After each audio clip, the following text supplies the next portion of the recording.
Last month when I was in Chennai, എനിക്ക് അപ്പോഴാണ് ഞാൻ ലൈവായിട്ടൊരു സംഭവം കാണുന്നത്. ഞാൻ അമ്മയടുത്ത് ഇതുപോലെ ചോദിച്ചു, അമ്മ ഇത് ഓരോ സീനൊക്കെ വരുമ്പോൾ ഇപ്പം ഞാൻ എന്താ ചെയ്യേണ്ടത്? ഞാൻ അച്ഛൻ്റെ അടുത്തും ചോദിച്ചൊരു കാര്യമാണ്. പക്ഷേ both are different ways of perception.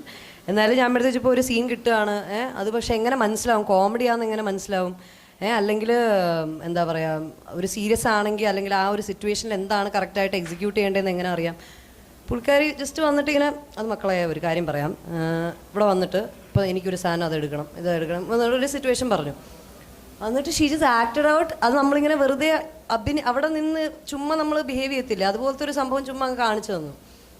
ഞാനതിങ്ങനെ കണ്ടിട്ട് ഇങ്ങനെ ഞെട്ടിപ്പോയി. ഞാനിങ്ങനെ അയ്യോ, ഞാൻ പറഞ്ഞു ഞാൻ സിനിമയിലോട്ട് ഇറങ്ങുകയാണ്, പക്ഷെ എനിക്ക് എന്ത് ചെയ്യണമെന്ന് അറിയത്തില്ല. ഇത് കണ്ടപ്പോൾ, ഇത് ചെറിയൊരു സാധനം തന്നെ കണ്ടപ്പോൾ ഞാൻ പേടിച്ചു. കാരണം അത്രയും ബ്രില്യൻ്റ് ആയിട്ടുള്ളൊരു ആക്ട്രസ്സാണ്. സോ അവിടെ തന്നെ ക്വസ്റ്റ്യൻ കട്ടായി. So I am not gonna replace her, but I hope some day I you know maybe I look up to her and like